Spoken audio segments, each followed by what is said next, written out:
Hello everyone, this is my first post, so let me do a quick introduction. I spent most of my youth drawing and writing and trying to come up with my own stories, mostly for games or for movies. Very much inspired by the PlayStation 1 era of games, yes, I'm that old. And briefly worked in animation for a few years when I was a young adult.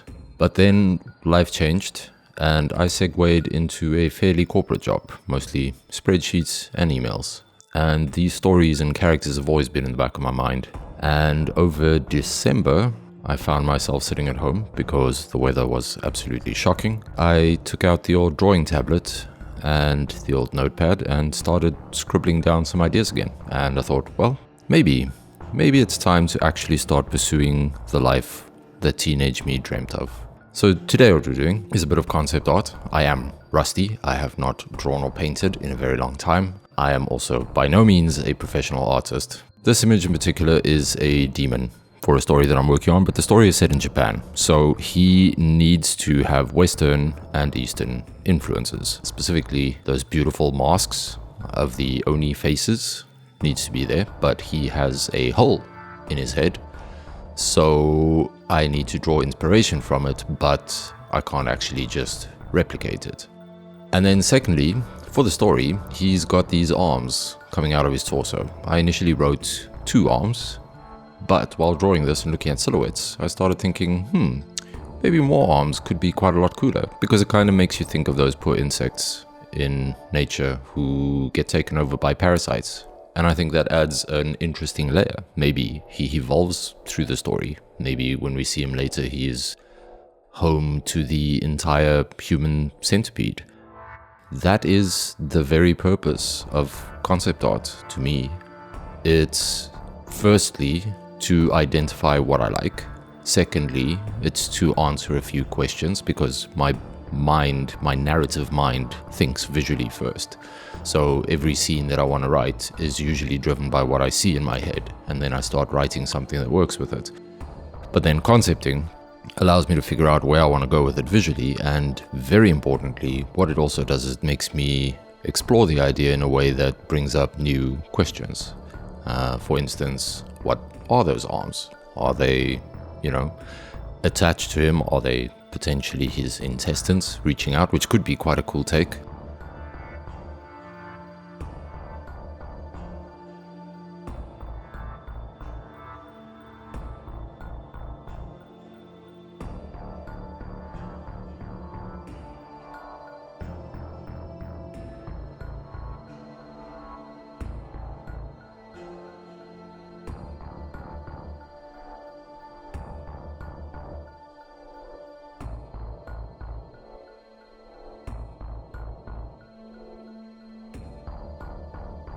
It's really quite an interesting topic, evil, because it comes, I want to say, in a few major varieties for a narrative villain or character at least, not necessarily your villain.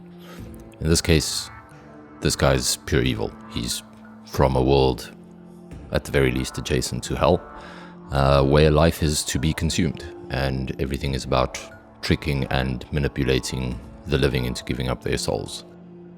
And then you get the more modern take on evil that's not so much about pure evil, but more about people losing their way, right? Twisted senses of morality, or having good morals, but believing that they can't live up to it.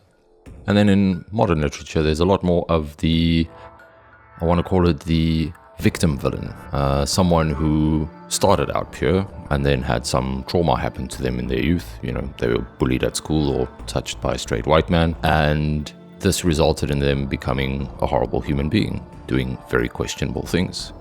And all of them are narratively interesting, except the latter, I feel it's a bit overdone at the moment, and frankly, I've met my fair share of people in my travels with quite a bit of trauma in their past, and I have to be honest, most of them are some of the sweetest, kindest human beings that I've ever met. So I don't really like the trope that trauma leads to horrible people. But that's me. If you like what I'm doing, stick around. I'm gonna start posting quite a lot more. Mostly drawings. and a little bit of design thinking behind it. And maybe if people are interested down the line, I'll do little tricks on things I've learned in different endeavors, because I am also a keen photographer. I am a keen student of math, psychology, philosophy, all of the wonderful things that, believe it or not, make your painting much, much better.